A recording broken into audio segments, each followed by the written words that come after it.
It will. Just even if you're not allergic, it's just a cat. Yeah.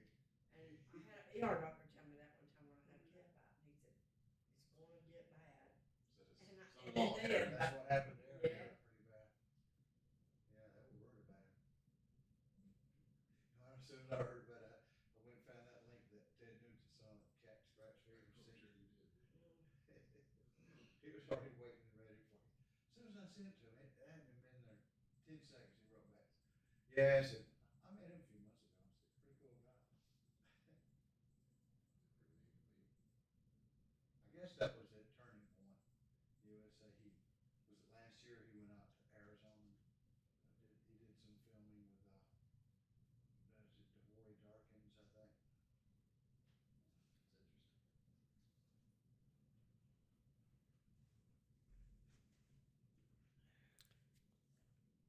All right. Well, we'll get started with the next session here, session 5. The touchstone. So that's the namesake of this whole study, right? The touchstone, of course, based on the previous book.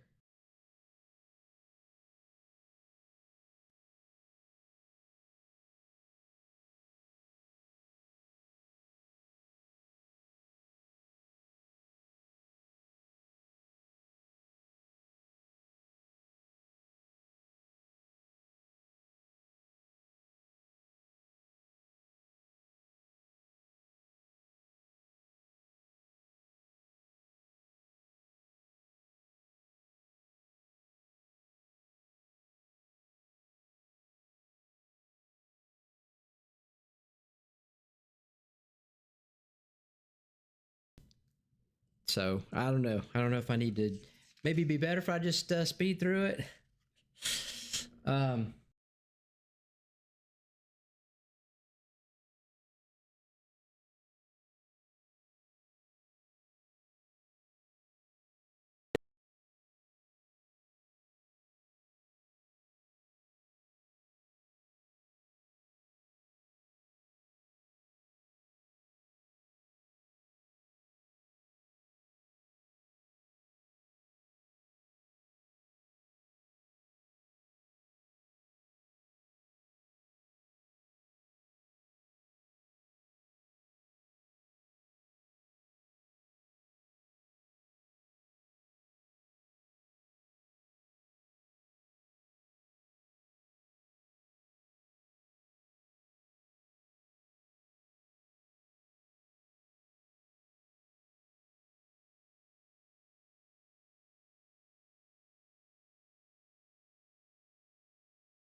All right.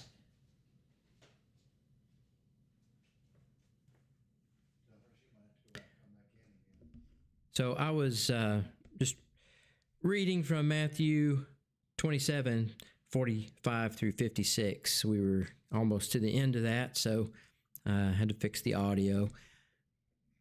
But it says in verse 52, the tombs were also open. This is after Jesus' death, when he yielded up his spirit.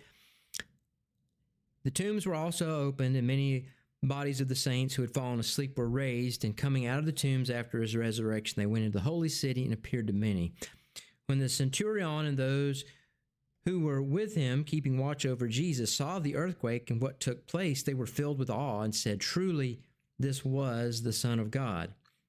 There were also many women there looking on from a distance who had followed Jesus from Galilee, ministering to him, among whom were Mary Magdalene and Mary, the mother of James and Joseph, and the mother of the sons of Zebedee. So, again, just to fixate on verses 51b through 53, at that moment the curtain of the temple was torn in two from top to bottom. The earth shook, the rocks split, and the tombs broke open. The bodies of many holy people who had died were raised to life. They came out of the tombs after Jesus' resurrection and went into the holy city and appeared to many people. So, I guess we read that and we kind of gloss over it sometimes, but I mean, that's pretty momentous, isn't it? Right? So,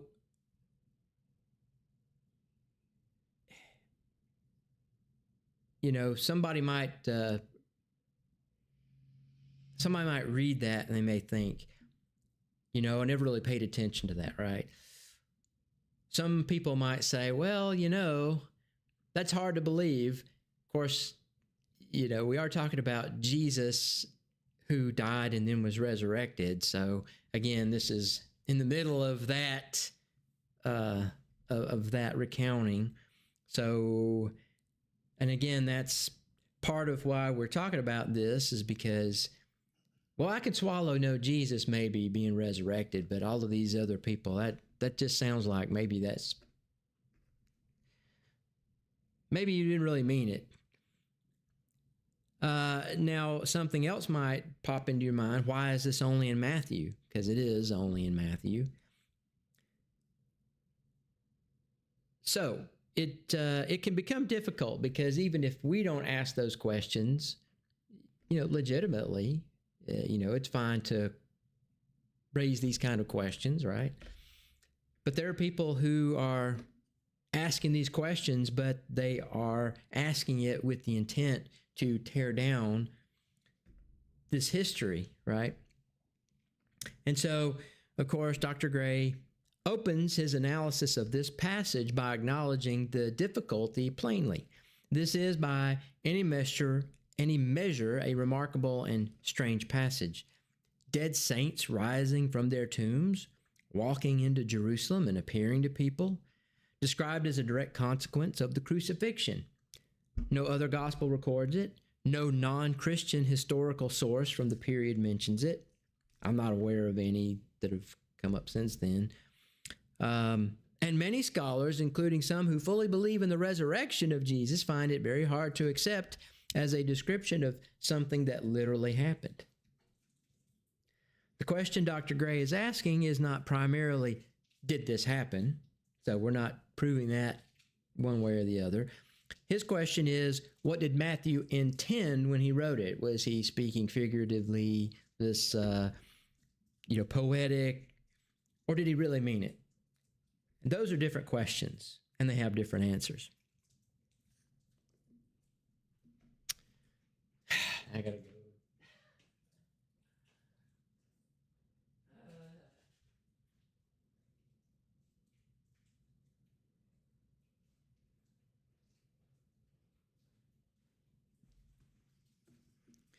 So we need to take the challenge seriously before we answer it. Dr. Gray's dissertation was written specifically to engage the argument of scholar Robert J. Miller. So let's understand what Miller is saying as clearly and fairly as possible. So this is kind of a rehash. We talked about this up front. But Miller's argument can be stated in 3 steps. Matthew 27, 51b through 53 is clearly not meant to be read as literal history. It reads more like symbolic, apocalyptic embellishment, the kind of dramatic imagery Jewish writers sometimes use to signal that a cosmically significant event had occurred. Almost no scholar, even those who believe in the resurrection, defends this passage as a description of something that literally happened. Again, that's his argument. And then the second step of the 3, this passage appears immediately before the resurrection narrative in chapter 28. If Matthew was writing symbolically in 27, 51b through 53, why would he suddenly shift to literal, straightforward historical reporting to just a few verses later? It is not credible that a single author would mix literary modes so abruptly and without any signal to the reader. Therefore, step 3, the Rising Saints passage is a touchstone, an interpretive key that reveals Matthew's overall literary approach. If those verses are metaphorical, then so is the resurrection narrative that immediately follows. The 2 passages stand or fall together. So that's the idea, is that, they're, again, trying to latch on to the incredulity towards those few verses about the saints rising and to try and lump Jesus' resurrection into it. So, Jesus wasn't literally resurrected any more than those saints were literally resurrected and appeared in Jerusalem. That was all just symbolic. He was triumphant religiously, right? He was triumphant from a, changing people's minds or starting a movement. So Miller's conclusion is that Matthew's resurrection narrative was never intended to be taken literally. It was written in the same spirit as the Rising Saints, as dramatic, symbolically meaningful embellishment, not as a claim that something happened. All right, so there's a note here before we look at Dr. Gray's response. Let's think about this argument for a moment. So what do we notice about that argument? What are its strengths? Does anything seem questionable to you? Anybody have any commentary?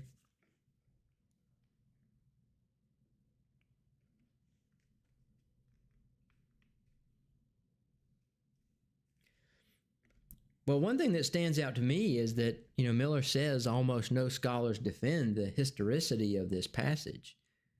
I mean, is that true? I mean, that's kind of a broad statement, is it not? Yeah, and the trick of the trade, because that sort of thing is said a lot in different contexts, is simply this. It's, well, by definition, if you believed it really happened, you're not really a scholar. The only people who I would consider true scholars are those who agree with me. And there's a lot of that going on. They won't say it that crass, but that's what it is. Yeah. So,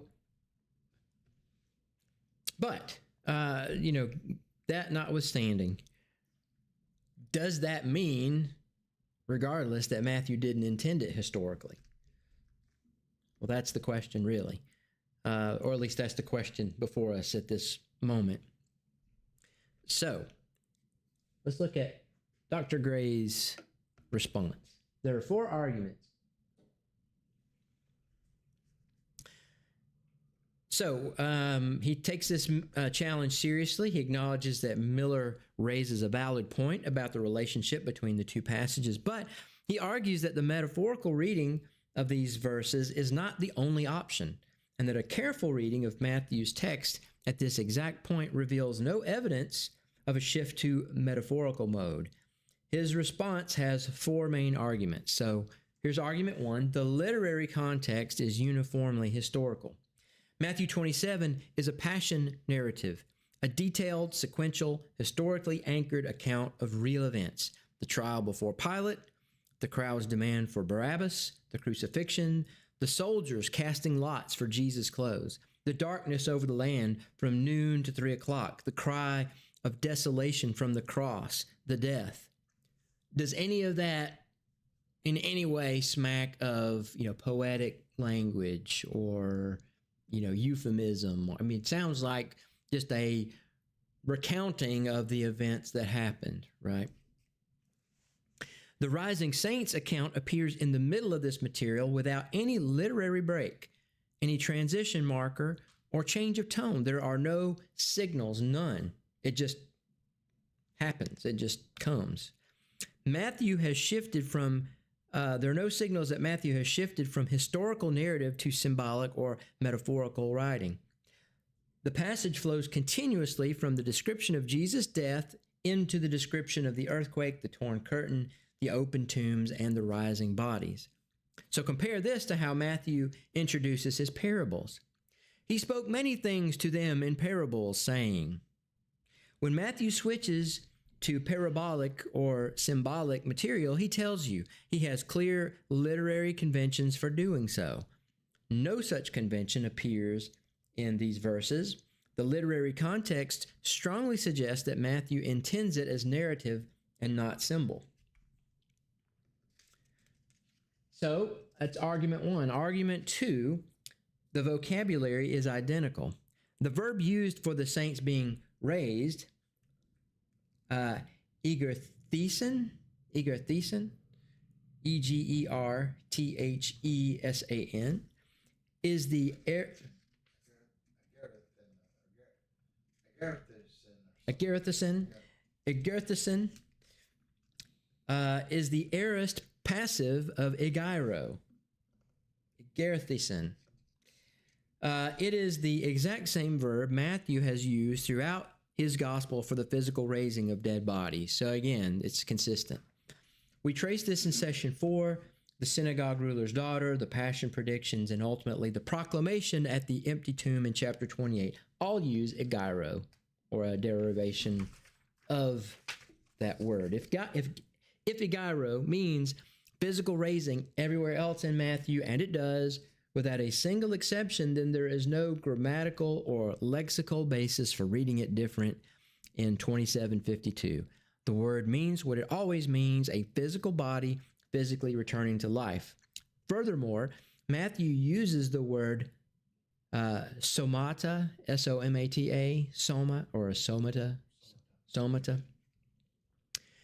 He uses the word somata, bodies, explicitly. The bodies, somata, of many holy people who had fallen asleep were raised. This is not abstract language. It is the language of corpses. And then argument 3, physical details point to historical narrative. Matthew fills this passage with concrete physical details: the earthquake, the split rocks, the open tombs, the holy city, the appearances to many people. These are not the building blocks of allegory or parable. Compare Jesus' parables in Matthew, the sower, the prodigal son, the wheat and the tares. Parables depict typical human situations using general representative language. They don't specify seismological events, name a city, or describe appearances to multiple unnamed individuals. I mean, you think about that, like the parable of the prodigal son. He went away into a far city, right? So, and then the prodigal son went to, Thyatira or, whatever, and met so-and-so. It's a very general type description. So you can kind of get the point there. So the physical specificity of these verses is the mark of historical reporting, not symbolic fiction. Matthew's not saying something like this happened. Spiritually speaking, he's describing what he presents as an event in space and time. And then argument 4, even skeptical scholars acknowledge Matthew's intent. This is perhaps the most powerful argument that Dr. Gray makes, and the one most worth sitting with. Several scholars who do not believe the Rising Saints episode actually happened, nevertheless agree that Matthew intended to write it as history. Dale Allison, a careful, cautious scholar who is deeply uncertain about the resurrection, states flatly, Despite our modern incredulity, the evangelist was thinking about Matthew 27:51 through 53 as though it really happened. Allison doubts its historicity, but he does not doubt Matthew's intent. For Allison, Matthew wrote it as history and got it wrong. This is a crucial question. The question of whether the Rising Saints episode actually happened is one question. The question of what Matthew intended when he wrote it is a different question. And on the second question, which is Dr. Gray's primary question throughout his entire research, even skeptics concede that Matthew meant to describe a real event. So, why would this concession matter so much for this argument, for Dr. Gray's argument?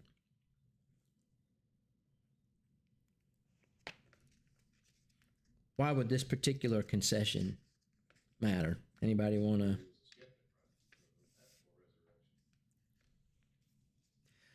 Yeah, but Dale Allison says Matthew meant it. He was wrong.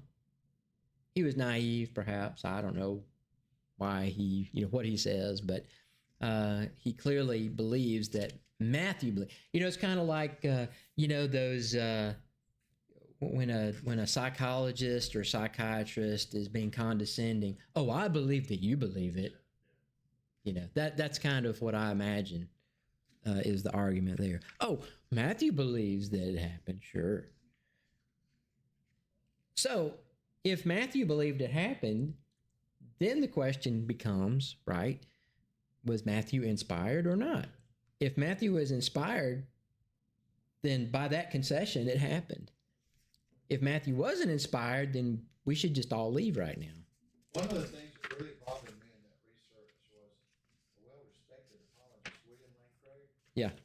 Who, in a debate, well, Miller was part of that debate. It was, I think there was an oral debate. I forgot where it was, what camp it was held on. And then after that was over, after the two contestants had finished their part and it was recorded, they had responses from various scholars. And Miller was one of those scholars. And I forgot who all. William Lane Craig was one of the scholars. And what hurt me to no end was, Miller made his accusation that Matthew didn't intend for anybody to take that literally. And William Lane Craig conceded that. He said, well, of course we know that. I mean, everybody understands Matthew didn't really mean that happened. It was just all apocalyptic symbols and prodigies, they call them. But he thought, and that, to me, I suddenly realized, well, how do you defend any of the integrity or any of the credibility of the gospel accounts on anything else?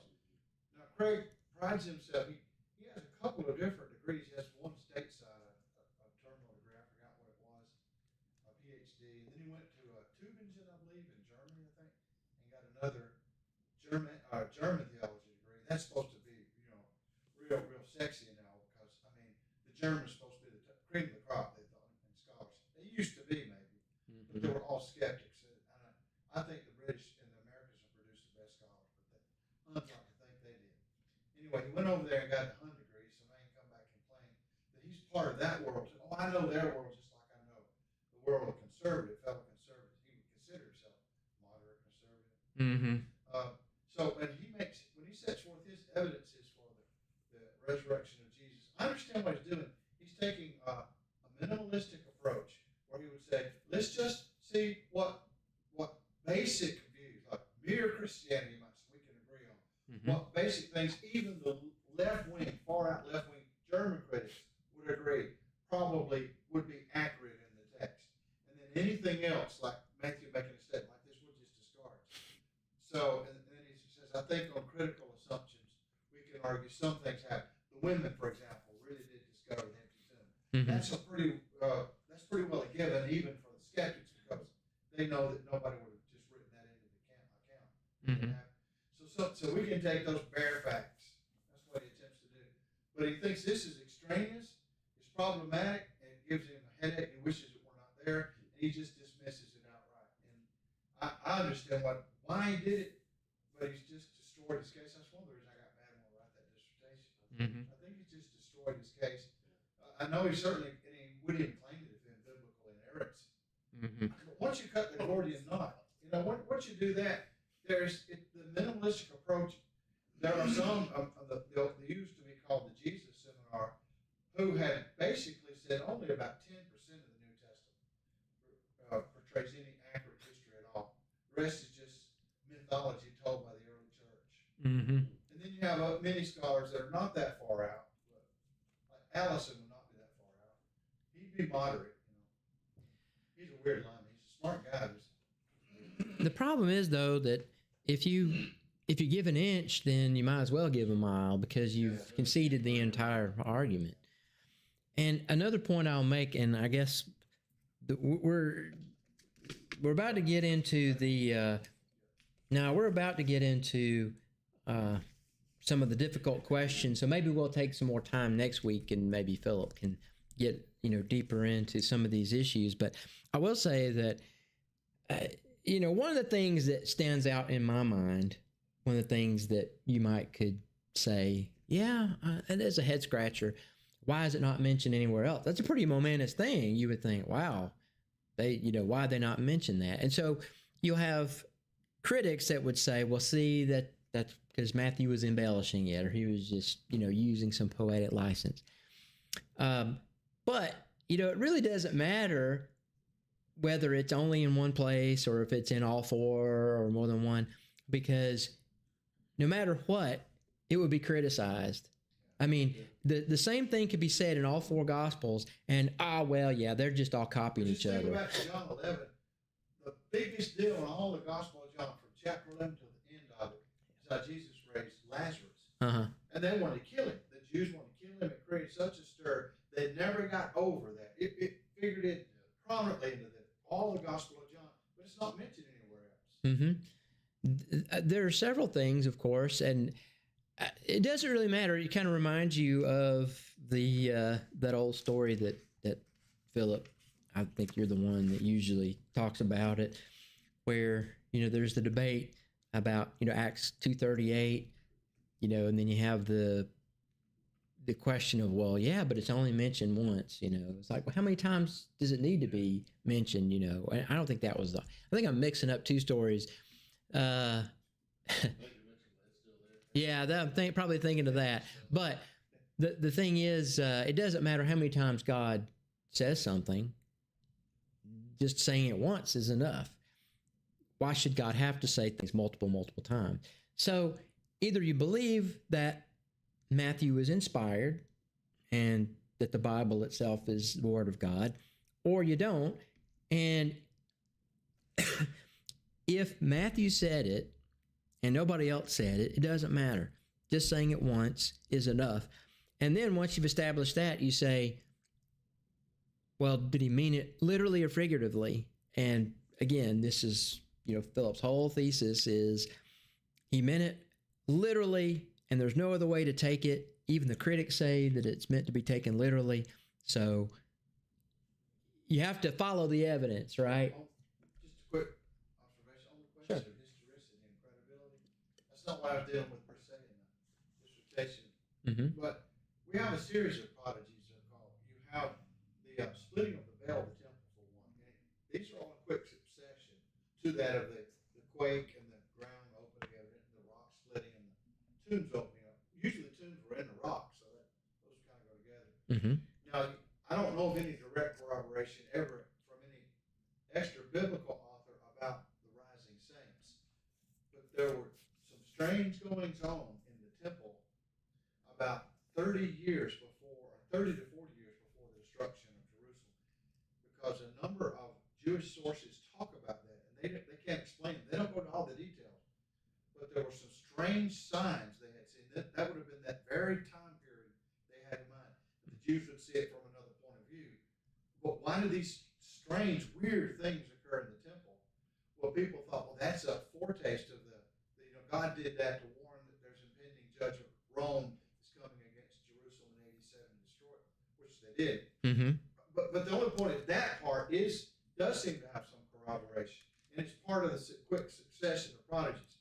One does not directly, but that does. So I think that kind of lends itself to historicity. That's just one thing. You would also think that, why is there not any other non-Christian writers that mention this, maybe the Jesus resurrection kind of dwarfed all of that and the rise of Christianity, and so that just kind of got lost in the shuffle. These risen saints coming in and being there, that might have been really newsworthy at the moment, but then here comes Jesus, and that just absolutely eclipsed all the rest of it, so it kind of got lost in the shuffle. So anyway, well, we'll pick up on that next week, I guess. I'm sorry to cut it short, but yeah, I guess we will. What was your song of invitation? I'm probably going to cut out if that's okay.